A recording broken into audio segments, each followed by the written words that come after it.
नमस्कार दोस्तों, anatomy physiology में हम एनाटॉमी फिजियोलॉजी का दूसरा चैप्टर टिश्यू आज टिश्यू पढ़ेंगे।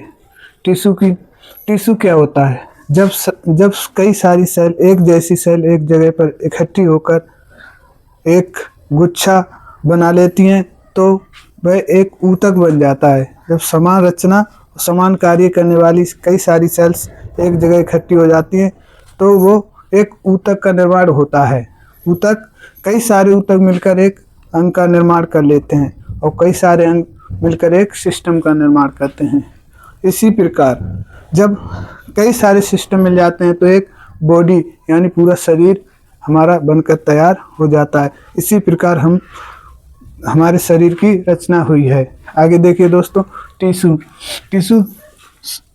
क्या है? कोशिकाओं के समूह को टिश्यू कहते हैं। कोशिकाओं के समूह को टिश्यू कहते हैं।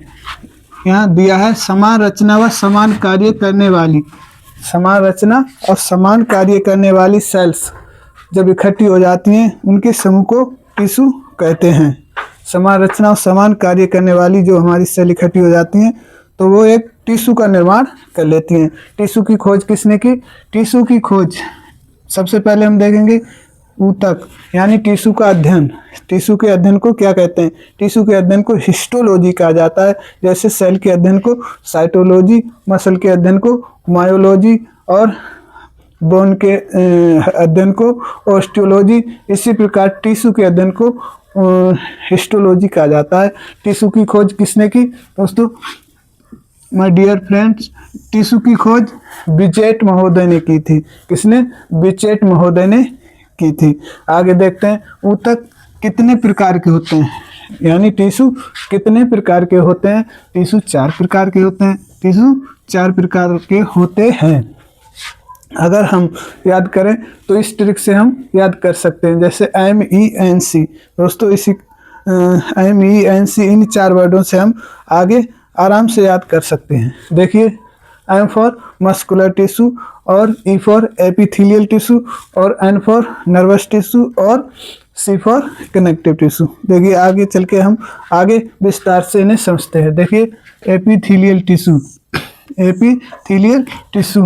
देखिए, इसमें कोशिका एक साथ कसकर पैक होती है। यानी इसमें जो सारी कोशिकाएं होती हैं एकदम चिपकी हुई होती हैं।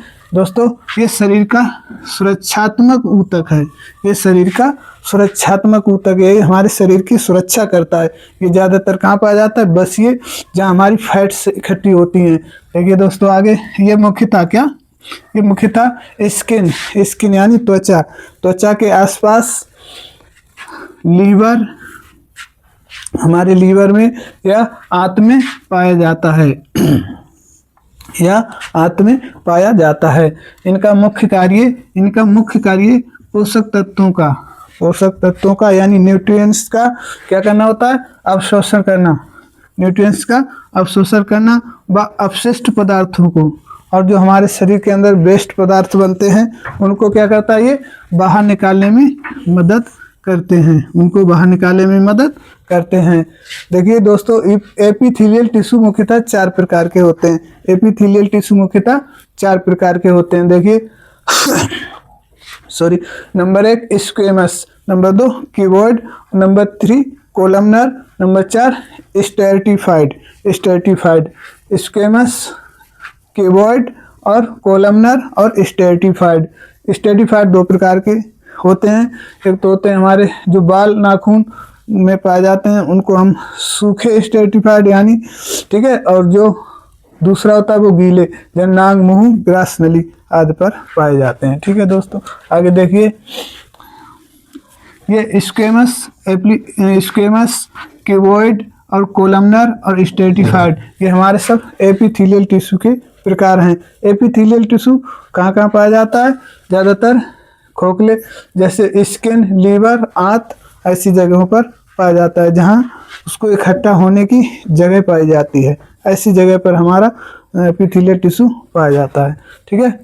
कनेक्टिव टिश्यू यानी संयोजी ऊतक। देखिए संयोजी ऊतक में हमारे blood, bone, ligament, cartilage tendon और एरियोलर टिश्यू आएंगे। देखिए ये कहाँ पाए जाते हैं? ब्लड को कनेक्टिव टिश्यू क्यों कहा गया है? क्योंकि इसके अंदर nutrients plus oxygen plus protein, nutrients oxygen plus protein, ये सब हमारे ब्लड के अंदर पाए जाते हैं। ब्लड का मुख्य कार्य क्या होता है? ऑक्सीजन को ले जाना, पोषक तत्वों को ले जाना और वहां से वापस क्या लाना, और कार्बन डाइऑक्साइड को वापस लाकर बाहर निकालना होता है। बोन का मुख्य कार्य क्या होता है? हमारे शरीर की रक्षा करना और संरचना प्रदान करना। यानी बोन का कार्य क्या होता है? हमारा शरीर की रक्षा करना और शरीर को आकृति प्रदान करना।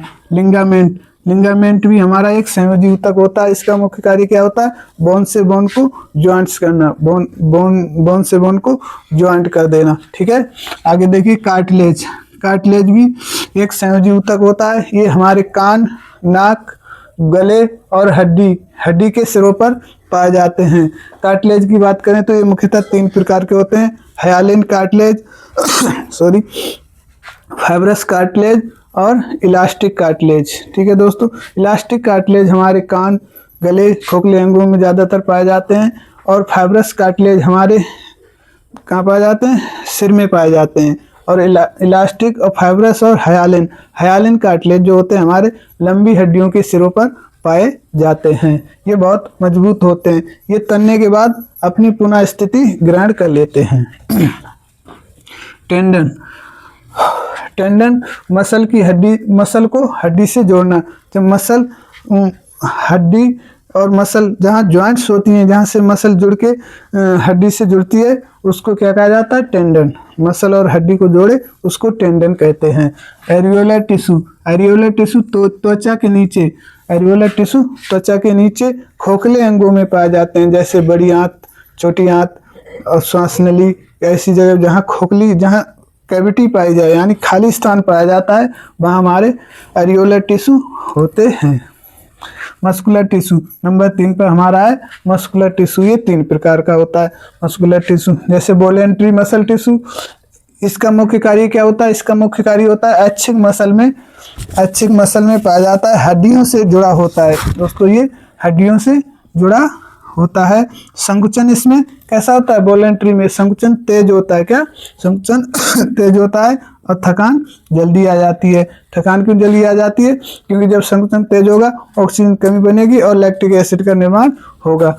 आगे देखिए इनवॉलेंट्री मसल टिश्यू। ठीक है, धीरे धीरे संकुचन होता है, थकते नहीं है, ये जल्दी नहीं थकते हैं। आँख पाए कहाँ पाए जाते हैं? आँख में, मूत्राशय में, गर्भाशय में और श्वसन नलियों में। देखिए दोस्तों, इन्वॉलेंट्री जो मसल टिश्यू होते हैं धीरे धीरे संकुचन करते हैं और ये हमारे आँख, मूत्राशय, गर्भाशय, श्वसन ऐसे जो हमारे बस में नहीं है, यानी जो कार्य स्वयं शरीर करता है, वहाँ कौन से पाए जाते हैं? इनवॉलेंट्री मसल पाई जाती हैं। ठीक है, कार्डियक टिश्यू हृदय की परतों पर पाए जाते हैं। इनका संकुचन तो तेज होता है, लेकिन थकते नहीं है। क्या ये थकते नहीं है? आगे देखिए नंबर 4 नर्वस टिश्यू। ये भी हमारे 3 प्रकार के होते हैं। कई बार पूछा गया है कि नर्वस टिश्यू कितने प्रकार के होते हैं? तो 3 प्रकार के होते हैं। कितने? नंबर 1 सेंसरी मुख्यतः क्या करते हैं? शरीर के विभिन्न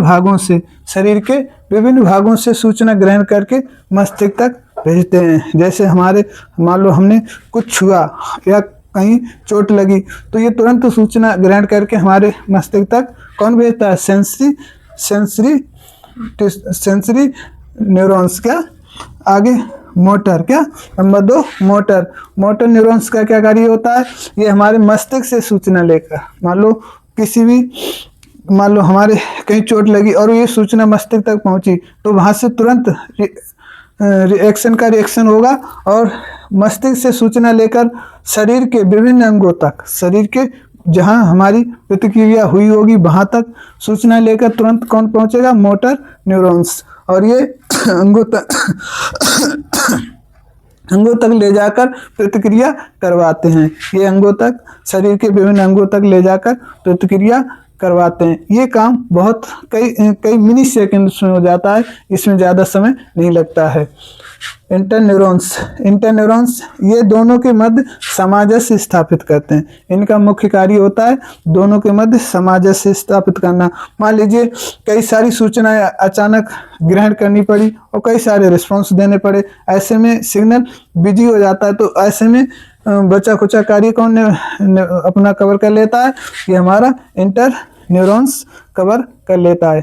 ये दोनों में सामंजस्य बनाकर प्रतिक्रिया को सही से करवाने में मदद करता है। देखिए आगे दोस्तों, एक बार रिवीजन कर लेते हैं।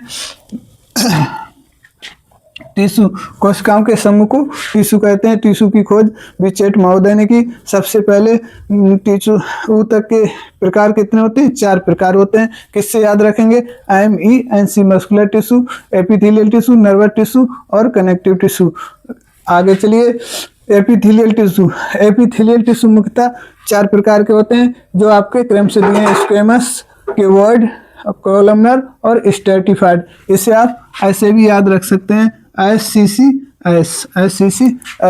इसके बाद कनेक्टिव टिश्यू हमारे कई प्रकार के होते हैं। इसमें मुख्यतः दिए हैं blood, bone, ligament, cartilage, tendon और एरियोलर टिश्यू। ठीक है दोस्तों। आगे मस्कुलर टिश्यू 3 प्रकार के होते हैं। कौन कौन से? वॉलेंट्री, इनवॉलेंट्री और कार्डियक। ठीक है।